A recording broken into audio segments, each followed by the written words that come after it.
Welcome everyone to the BS Sports Guy Network, and I am Austin. And today in this video, I'm going to talk about, the past this past weekend's main event between Gregory Rodrigues, and Jared Cannonier. Now I know in Portuguese, the R's or H sound like H's, but I heard some of the commentary say Rodrigues, so I'm not sure how it goes. So I'm just gonna say Rodrigues, keep it short. Anyway, just gonna talk about that fight, my thoughts, and also talk about the Sean Strickland fallout from last week's pay per view, where Strickland lost the UFC middleweight title fight to Jerkis Duplessis in the rematch. A fight I got completely wrong, and just the fallout with the way people view him and stuff with his coach and etc. And all the drama. But anyway, I'll talk about that as well. Hit a like and subscribe, and let me know what you guys thoughts about the Cannonier and Rodriguez fight, and also the whole situation with Strickland, and I'll go from there. Anyway, let's start with this past weekend's main event in the middleweight fight between number 7 ranked Jared Cannonier and rising contender Gregory Rodrigues. Now, Gregory Rodrigues was not ranked, but still he was on a win streak and was a rising contender. I think he was like 6-1 or 5-1, something like that. In his like last 6 or 7, something like that. I know he was on a roll. He bounced back from a knockout loss and was put on a win streak. And Greg Rodriguez was one of the more exciting prospects coming in the middleweight division. Guy's a finisher. Guy likes to finish a lot of his fights. Got power. Even if he doesn't finish guys, he still puts on a good performance like he did against Christian Leroy Duncan back in UFC. I forget what the pay per view number. It was 302. No, 304. The one in Birmingham, England, with that Leon Edwards fought. Oh no, was it Birmingham? No, Manchester, England, where Leon Edwards, lost the belt to Bilal Muhammad. I remember Rodriguez was on that card and won his fight there, and won by decision against Christian Leroy Duncan. Then you had Jared Cannonier coming in this fight, who was on a 2-fight losing streak after losing to Nazanin Mavov and Cal Barajo.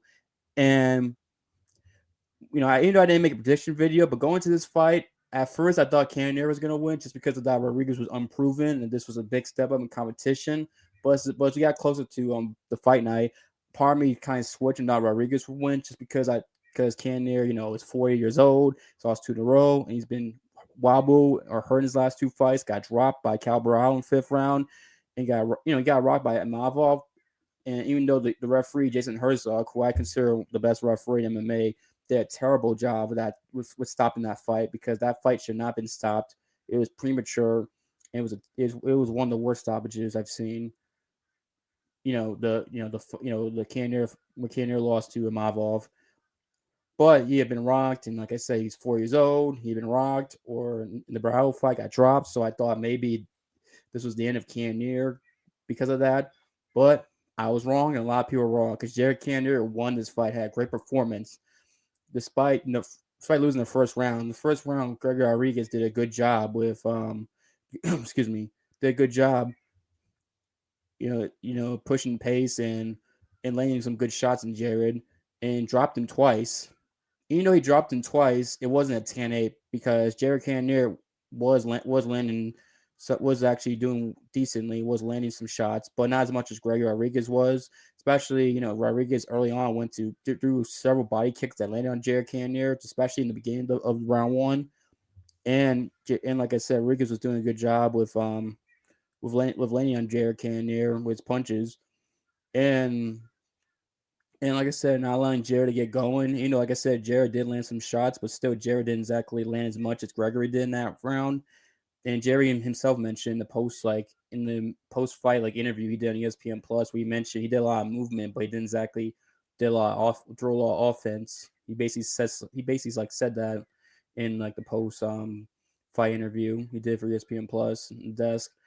But Rodriguez did drop Cannonier twice. Now the thing was, Cannonier, got dropped twice. He got pretty quickly. He get dropped, but he fell on his butt and he got up before Rodriguez could land any more follow up shots that could hurt him. And one thing that Cannonier did, I think that helped him, that helped him as well, was get a takedown with 40 seconds left in round one. Which I was trying to say before losing my thought, was it helped. It basically prevented it from being 10-8. Although it really didn't matter. So could have been 10-8, but still it didn't matter because of what happened in this fight. Then round two, Gregory Rodrigues looks like Gregory Rodrigues looked like he blew a lot of his energy into finishing Cannonier, going for punches. Like Rodrigues did through a lot in round one.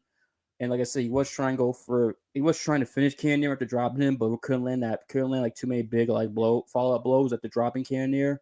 So Rodrigues looked tired, and like you could tell like Cannonier had the better cardio. Cannonier is obviously more like 5 round experience than Rodrigues. The UFC show like in the beginning of round four that Gary Rodrigues had never entered round four in his career, and basically the fact he had never done that shows that maybe he hadn't been trained for 5 round main events. Like, well, obviously he hasn't because he hasn't had one, but because he hasn't had one, he hasn't exactly like work on his cardio as much as he probably should. It seems like that's something that Rodriguez is going to have to work on if he ever wants to be a ranked contender and go for a championship, go make a championship run in this division. Is work on his cardio because that killed him here in this fight. And Jared Cannonier clear one second round, landing better shots, rocking hit Rodriguez, like really like doing a better job. Even cut Rodriguez and his underneath his like right eye, landing a very good cut. Clearly got dominated in that round. I forget like the strike differential, but it was clear that Cannonier outlanded him. And it was obvious that he cleared one round two. Round three, it was a much competitive round. Rodriguez got like a somewhat of a second win because Rodriguez was actually landing on Cannonier with some good shots. Landing on him landing on him several times, but Cannonier was also landing some good shots as well, especially early in round three.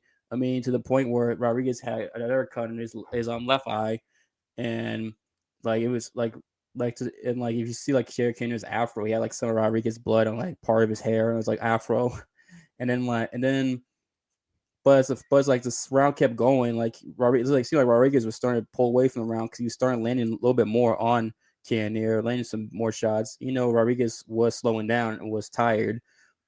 He was, but he still was going for it. He still has a lot of pop in his shots, despite all that. And he was hitting Cannonier. He was he was rocking him, but it wasn't dropping him like he was in round one. And it looked like Rodriguez was about to, grit through and win that third round until Jared Cannonier caught him with an elbow in somewhat in a clinch with like 20 seconds to go. At first, when I saw it, I didn't know what dropped it. I was confused. Like, what dropped it? What was that? It almost looked like a phantom punch. Like, ironically, like Muhammad Ali and Saint Liston. And I say ironically because if you see the background, you can see the image of Ali's phantom punch or the casting punch on Liston in the rematch. But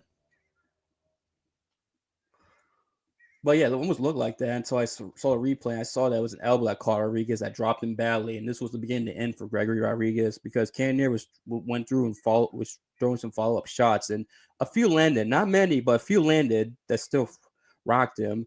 And thankfully for Rodriguez, he was able to make it past round three. But like I said, it was the beginning to the end as Cannonier had once sold around and got momentum. Round four, he just Cannonier went for the kill, landed a big left. Was throwing shots, landed a good body shot that opened up Rodriguez. The hit was two big rights, and Rodriguez fell, and the referee stopped it. And with 20 seconds into round four, as Jared Cannonier gets the comeback victory. Well, yeah, he gets a comeback victory by losing round one, but getting dropped twice, and then like I said, he was probably gonna lose round three before he dropped him with 20 seconds to go in round three. It was a comeback victory, a very good victory. So like I said, Jared Cannonier is 40. He stopped a rising contender who was on the win streak, and Gregory Rodriguez, who has a lot of knockout power, was able to survive. And the thing with Cannonier is that Cannonier, despite being older and fighting a heavyweight, for those of you who don't know, Jared Cannonier used to be a heavyweight and light heavyweight before he became a middleweight. And, those guys in those weight classes hit hard than middleweights do. Despite getting hit with those shots from those weight classes, he's never been finished at middleweight ever, legitimately. I know the Imavov was a finish, but come on, like I said, it was a terrible stoppage like Jason Herzog. I'm not counting that. No one should. Cannonier has never been finished. Like he's been rocked before in fights and wobble, and and dropped, but he's never been like finished. Like Cal Barajo dropped in round 5, but he managed to survive and make it through a decision, even though he lost that fight, despite some of the damage he took from Cal Barajo in that fight. Vettori even rocked him surprisingly in round 1 before he went up and beat the crap out of Vettori for the rest of that fight. So Cannonier, even though he gets rocked, he's very good at recovering and not getting finished and coming back in and not winning fights or make it to decision, not getting finished despite getting rocked.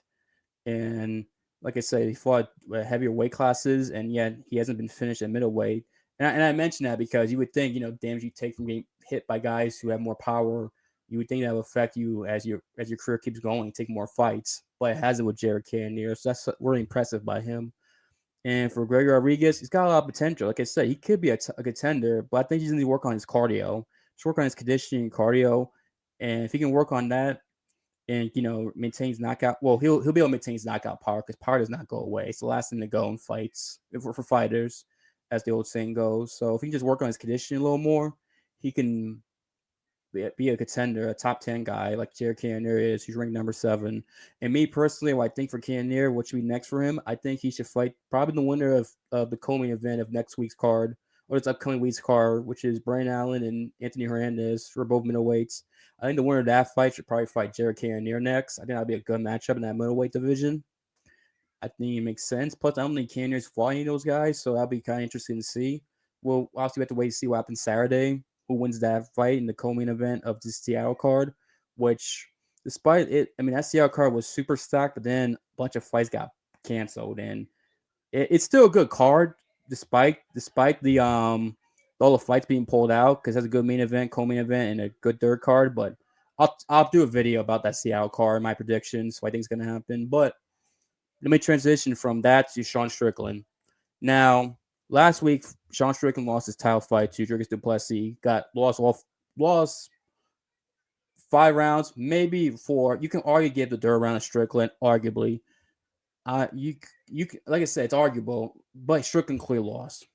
Got dominated. Dricus shut him down. Didn't have good performance as he did the first fight. Like I thought Sean Strickland could beat Dricus just because how close that first fight was, and plus I didn't think Dricus had made like a significant amount of adjustments to go out and do better than the first fight. Personally, I didn't think he had made like those dramatic improvements. But I was wrong based on what I saw last weekend. And Dricus was able to shut down Strickland. Dricus, despite that, he has that goofy style, but that style works, and he's very powerful, and he has grit. Like he'll push through fights where a lot of guys won't push through in certain situations. Dricus just keep pressing forward and pushing forward and just breaks guys. And that's what he did to a certain degree. I say certain degree because he didn't finish Strickland, despite him finish the other guys, and also Strickland got his nose broken, but yet he kept on fighting. He somehow managed to adjust his nose in the middle of round 4, and then was able to finish the fight despite having a broken nose. But he still dominated Strickland, and it's a lot. And because of that fight, a lot of people have a lot to say about Strickland. A lot of people just shit on Strickland, just acting like he's a bum, he sucks, and then people are very disappointed in Strickland for that performance because they feel like he just was too complacent and didn't try basically.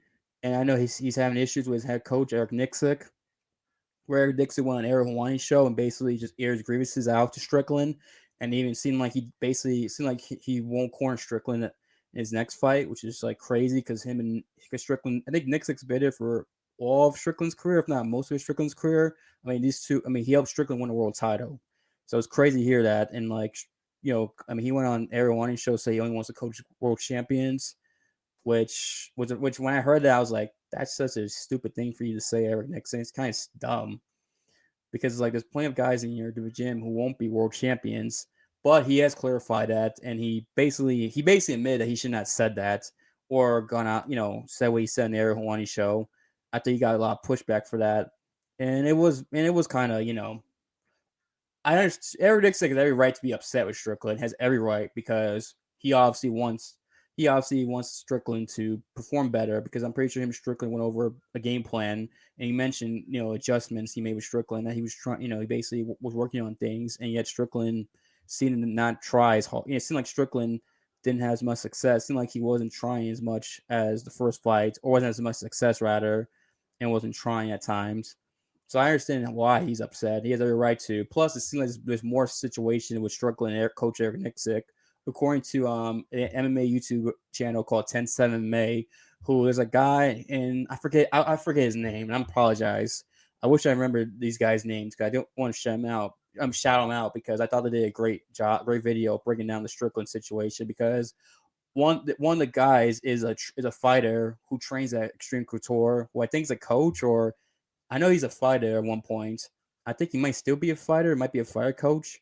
Anyway, he's at Extreme Couture, the gym Strickland's at, and Eric Nixick, and he's known Eric Nixick for 15 years, and he basically made a video where he didn't like what Coach Eric Nixick said and disagreed with it, didn't like it, was surprised Nixick did it, but then like Coach Eric Nixick talked to him privately and said there's more to the situation and there's certain things that's going on to him and Sean about payments and etc.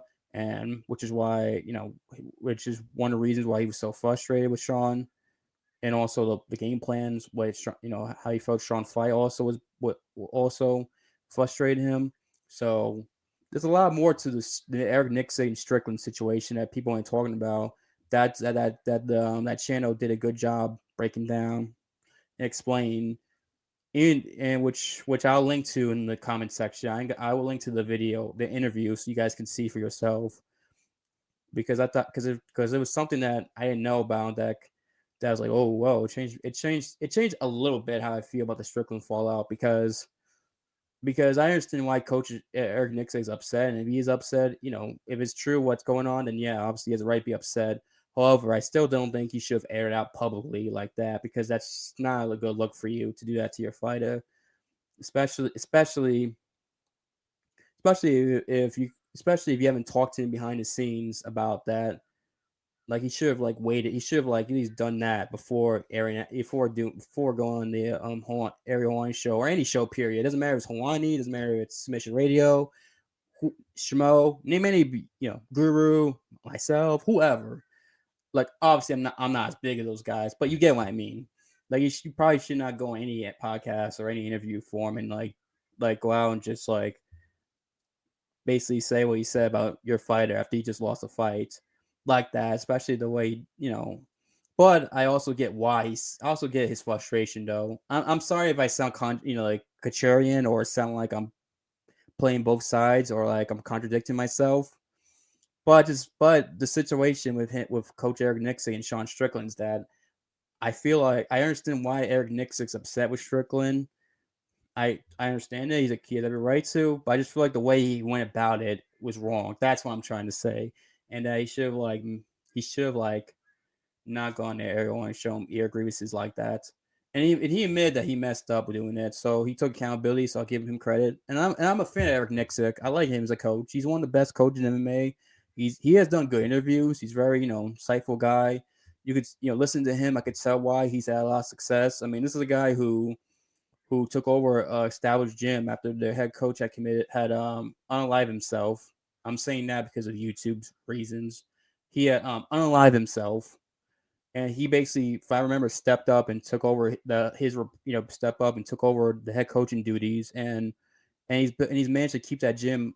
Keep that gym as one of the best gyms in MMA. Arguably he's gone to have more success with him taking over.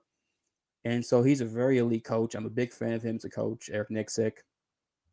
So, but yeah, like I said, I just disagree how he handled that.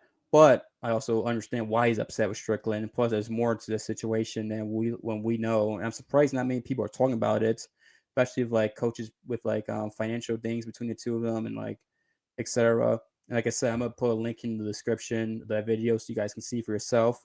Do want to shout 10-7 May for covering it because I saw that and it's like, whoa, I did not notice that. That's a very, that was very, it offered a new perspective, unique insight. So I do want to shout them out, 10-7 MMA. But there was also a lot of people, another thing I want to talk about the Strickland fallout is people were just, criticizing him, talking about, oh, he criticizing his style and things like that. But it's like, you guys have known he's always fought like that. He likes to throw jabs and teep kicks. He's very defensively responsible. He's always done that. It's like, and people are like shocked that he did that. It's like, he's always done that. Like, why are you guys shocked he fought like that when he's fought like that for most of his career? And not only that, he won a world title that way. It's like he won a world title. Like, why are people like shocked when he fought the way he did? I'm seeing people act like that he's people acting like he's like the most like he's a bum or that he's like what was the thing someone said? Someone said something crazy about Strickland. He's like the biggest like scary cat. I forgot what was it? Fuck. He said someone said something like he's the biggest wuss in MMA or something like that, which is like that's or biggest I don't know something like that. Basically making fun of Strickland, acting like he's like scared of everything. It's like this is a guy. He's a cage fighter who's a world champion. Like some of the people's criticism of Strickland is like just going out.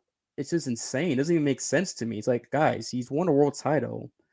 I understand. Listen, there's thing. I understand. If you want to criticize him for always talking, I'm gonna go to war for you guys, fight to the death, bleeding, and fight like that. That's fair. You have every right to criticize that because I can't be annoying when a guy talks like that. Like sometimes Strickland likes to talk. I fight for you guys. Fight. I'm gonna go to war, fight to death, and then you fight like that. You're not trying to be aggressive. I understand that can be frustrating. Oh, sorry for shaking the camera. That can be frustrating to watch as a fan, and that's fair to criticize him for always doing that. That's 100% fair. I agree with that. No problem for me. But to act like he's somehow a bum, or act like his career's done, or that he'll never be he's not a top middleweight, or that he'll never be one again. It's just insane. Like you do realize that this guy's being Nazadin Mavov on a he beat him on a week's notice, coming off a Christmas holiday. He beat Israel Adesanya, dominated him, beat Paulo Costa, and beat Brandon Allen. Four guys who are top 10 or in the rankings. And in my opinion, in a lot of people's opinion, got robbed against Jared Cannonier. So really, in my opinion, he's beating five guys in the rank who are ranked, probably five guys in the top 10. And not only that, he probably beats a lot of other guys in that division with that style, if you really think about it. And I think another thing about this, and note that people are not giving Drickus enough credit. It's almost like everyone's talking about Strickland, no one's talking about Drickus, the guy who beat him. It's like no one's giving him his props for his performance. Like I picked against Drickus and I was wrong, but I gotta give Drickus credit. Drickus fought a great fight. Drickus, beat Strickland striking, and Drickus in the first fight got 6 takedowns. This fight, the rematch, he only went for 1 takedown. That's it, and dominated him with that goofy style. Was able to break Strickland's nose, able to land, head strikes and even some body punches, and I think body kicks too, and just fuck up Strickland. And I know people say, well, Strickland should have done more, which yeah, he probably could have. But the problem is Drickus was beating him up. Drickus was beating him up in those fights, and Drickus hits hard. It's kind of hard to press forward and do more when Drickus is landing shots on you and hitting you hard. It's kind of hard to press forward. You know what I mean? So that's something that people aren't talking enough about, and that I'm surprised that I think should be talked about, and Drickus should get credit for. And I'll give MMA Guru credit for talking about it, and his live streams last week. How people are not giving Drickus enough credit, and people are talking about how Sean should have done more. But it's like I understand that, and when Sean did try, Sean was able to press forward. He did land some decent shots on Drickus, but it's kind of hard when you have someone like Drickus who hits hard, laying shots on you with punches and maybe to your face or your gut or your guts or body kicks or leg kicks.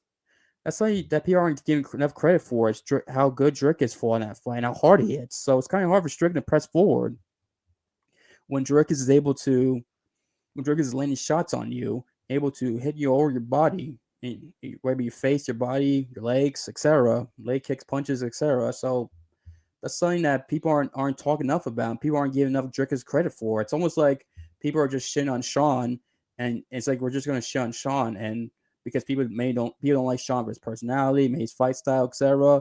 People are doing it to the point where it's taken away from Drickus and his performance, and that's not right. Drickus deserves a lot of credit for the way he fought.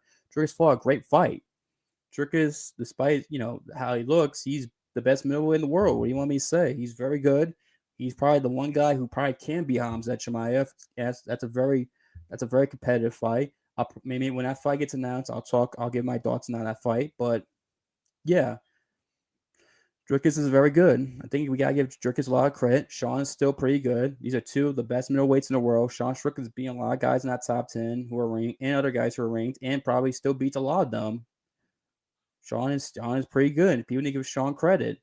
And also, I remember seeing like Luke Rockhold talking about, oh, Sean got his nose broken, but yeah, he didn't fall like he should have. He didn't go for it. It's like, Luke, you got your tooth chipped by Mike Perry and bare knuckle fight and quit. Shut the fuck up with that stupid shit, Luke Rockhold. Oh, that so annoyed me. I've never liked Lil Rocco for his personality and things like that. And that shit is like, hearing him say that, it's like, it's stuff like that made me realize this is why I've always hated Luke Rocco. You know, my whole MMA career, fandom, my whole fandom as an MMA fan. I don't know why I said career. Ugh, I don't know what the fuck I was saying. That was stupid of me. But I, but my whole fan of MMA throughout Luke Rockhold's career. That's what I was probably saying. That's what I was trying to say. It's stuff like that that's made me hate Luke Rockhold throughout his career, and for all my MMA fandom. I've never liked Luke Rockhold. It's like, bro, don't talk about, oh, you should have fought. You didn't fall like you're supposed to. This and that. When you freaking got your tooth chipped and quit fighting bare knuckle. When Sean Strickland got his nose broke, it fixed it in the middle of the fight and fought to a decision, kept fighting. Unlike you, like, shut up. And then like Dean Thomas, like, Dean Thomas, come on, bro. Like, I don't get. I mean, Dean Thomas he's all right, but it's like I don't I don't know. Like Dean Thomas is someone I've always like. He's all right, but I just don't get how these positions Dean Thomas be getting sometimes because I'm like, he all right, but I don't see what he brings to the table. If that makes sense. Like I'm not I don't hate Dean Thomas, but I'm not the biggest fan of him. I also don't. I'm trying to think like as a coach, like who is he?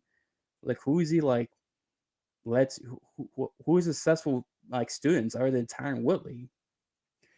But anyway, but yeah, like I said, Strickland's a lot better than people getting credit for. He still Dricus deserves credit. Dricus is the reason why Sean fought is a big reason why Sean fought the way he did. Dricus is a big part of that. Could Sean fought could have done a little bit more? Yeah, probably. But at the same time, we can't act like Dricus doesn't hit hard and Dricus isn't fucking him up in a fist fight. It's kind of hard to do certain things when your opponent's freaking landing on you at will and just beating you up. Something that people haven't talked enough about. Sean Strickland's still one of the best. He can beat most of these guys in top 10. Drake is the best middleweight. Coach Eric Nixick, big fan. You know, he didn't handle that. He probably should not go. He didn't handle that properly. And he admitted that himself, which I give him credit for. Still a big fan of Eric Nixick, one of the best coaches in the world. And yeah, that's my thoughts on the Strickland fallout with post UFC 312. And also, there is more to the situation with Coach Eric Nixon and Strickland that 10-7 May, like I mentioned, covered. So I put a link in the description, the link to the video in the description or the comment section so you can check out yourself. And like I said, if it's true, then Sean Strickland, that Strickland maybe wasn't doing like the payments like he should have, then Sean Strickland's wrong for that. He should have, then he should like pay his coaches what they deserve. Eric Nixick and what he deserves if that's true. Like I said, and this like I'm only saying this because this is based on like what Coach Eric Nixick told the guy who's his friend. So I don't know the full story. That's why I'm saying that. But like if it's true, then Strickland was in the wrong there for not paying that Coach Eric Nixick what he deserved. If that is true. And like I said, Coach Eric Nixick has every right to be upset Strickland for his performance and also for the payment situation, etc. Especially since Coach Eric flew out to Australia just to be corner Strickland, etc. We could be helping other guys. So Coach Eric does have a right to be upset with Strickland. Anyway, sorry it took long to get my point across, but I just want to get that out there of the Strickland fallout. Also, shout out to Jared Cannonier for a great performance and Gregory Rodgrigues for a fun fight. Like I said, Gregory Rodgrigues just needs to work on his cardio because if he does that, he'll be a contender in that division. Probably he can fight for the title potentially if he fixes that cardio. And Jared Cannonier still a top middleweight despite being 4 years old and taking some damage. Like I said, the guy has a good recovery. He's very good at recovering despite getting hurt and rocked in this fight. So shout out to him. Anyway, give this video give the video a like, thumbs up, and let me know what your guys' thoughts are about everything I said. And sorry if I said long. Sorry if I took long, like I said, to explain the Strickland's fallout. But yeah, just want to give my thoughts. Anyway, hope you guys enjoyed it. I'll see you next time. Like I said, I will do the video about UFC Seattle, my predictions. Have a good day, good night, every time watching this, and I'll see you later. Peace.